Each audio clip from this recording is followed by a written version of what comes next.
E aí galera, professor Hira no pedaço. Pessoal, estamos aí para a gente rever, tirar algumas dúvidas da nossa matéria de gestão de materiais, dando continuidade na parte teórica da aula 01. Hoje nós vamos ter um pouquinho mais da prática de cálculos. Nós passamos isso dentro da classe e eu espero que essa videoaula esclareça alguma dúvida que eventualmente tenha ficado. Nós temos aqui o estudo de caso que é o nosso Jeep de brinquedo, e nós temos várias empresas se competindo, aplicando as em práticas em cima desse modelo que vocês estão vendo aí. E no caso é uma pequena brincadeira que tem um conteúdo prático muito legal. Pegando o exemplo que já foi citado na videoaula 01, eu peguei essa estrutura de materiais de uma das empresas. A gente vai poder fazer um estudo de caso em cima desse item aqui que foi feito da estrutura de materiais. Então nós temos a estrutura com os componentes que formam. Nós vamos fazer o chassi aqui, a programação desse chassi. Então é como se a gente fosse definir aqueles índices que a gente já havia comentado na videoaula 01. O Jeep 4x4 Max motor Turbo Max Power. Então esse é o exemplo que nós vamos utilizar dentro aí da nossa videoaula. O MPS, um Master Production Schedule, ou seja, o plano mestre de produção. Então, se você não lembra, dá uma passadinha na videoaula 01 para que a gente possa matar essa dúvida. Nosso plano mestre de produção, aqui a gente tem conceituado quais são os pedidos que eu tenho que entregar em determinados períodos. O período a gente também já conceituou na videoaula 01.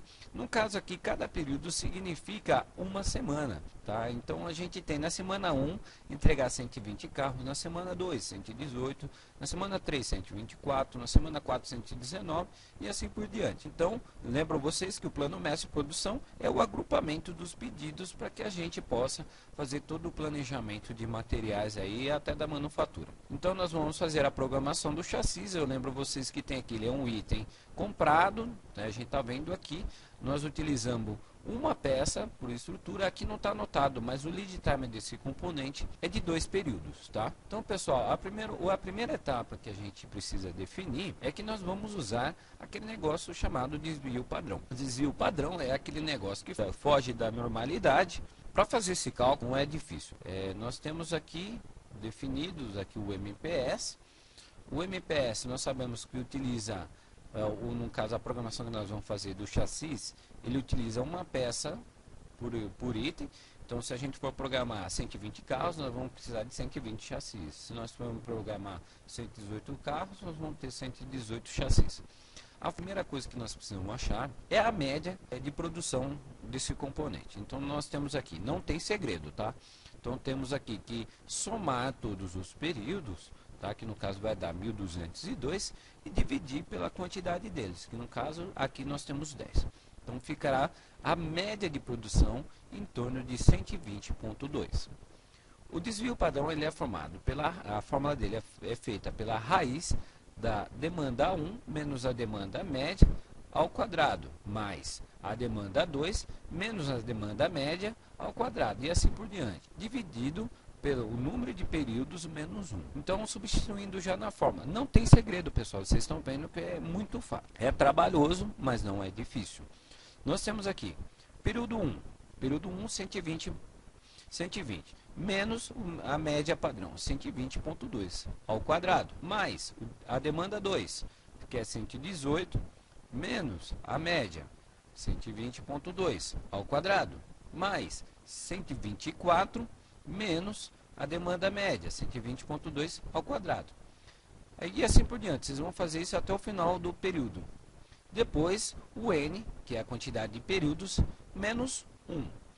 Fazendo todo o cálculo, vocês vão encontrar o resultado de 31,6 dividido por 9. Você tira a raiz, vamos encontrar aqui o desvio padrão é 1,874. É bom tomarmos ciência que isso está muito relativo à quantidade de peças que vocês têm que produzir.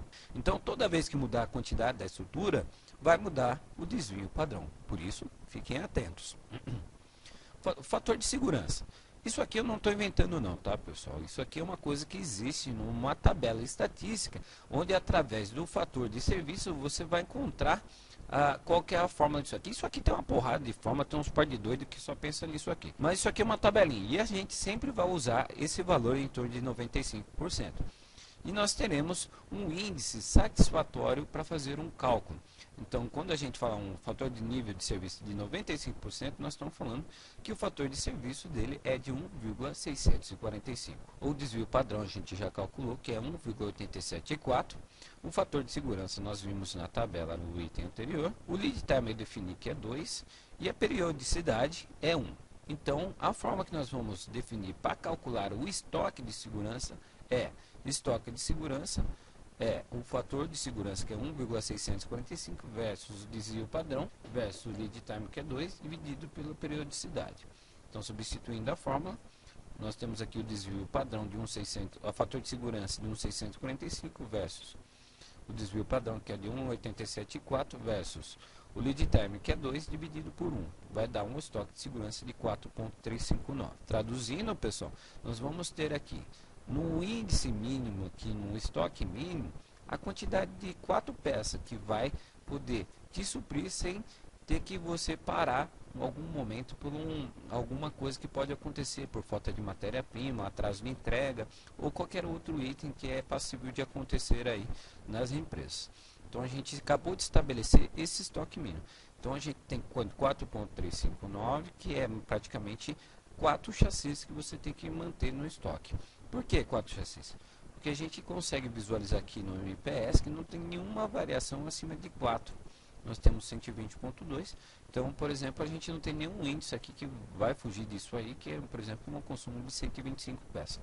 Então, estatisticamente, você vai estar coberto aí por alguma eventualidade que possa acontecer. Bom, vamos calcular o ponto de ressuprimento. O ponto de ressuprimento, ele utiliza da forma demanda média versus o lead time mais o estoque de segurança.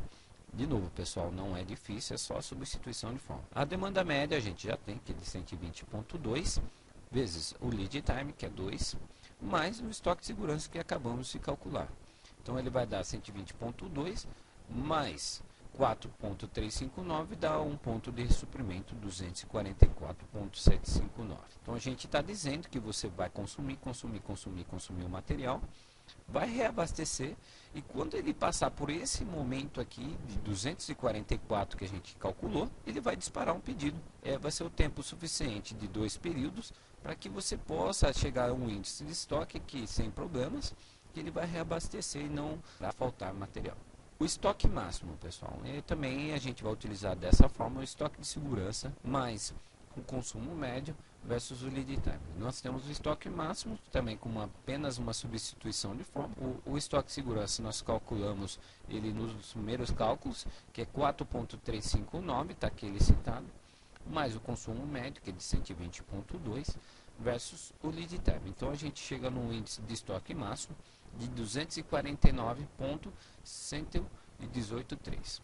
Então, entendendo um pouquinho o que a gente acabou de calcular, nós vamos ter aqui um índice aqui de 249 que não deve ser ultrapassado, porque estatisticamente nós vamos estar cobertos. Então, esse índice jamais deve passar dessa quantidade de 249. Chegando aqui, vai consumir, vai disparar o pedido, vai ser o tempo suficiente somente para reabastecer na quantidade programada aí com relação a essa programação de material. Espero que vocês tenham compreendido aí. Qualquer dúvida, nós temos o e-mail alexandre.hirayama@vol.com.br ou pelo MSN alexandrehirayama@hotmail.com. Isso aí, pessoal, um abraço e watch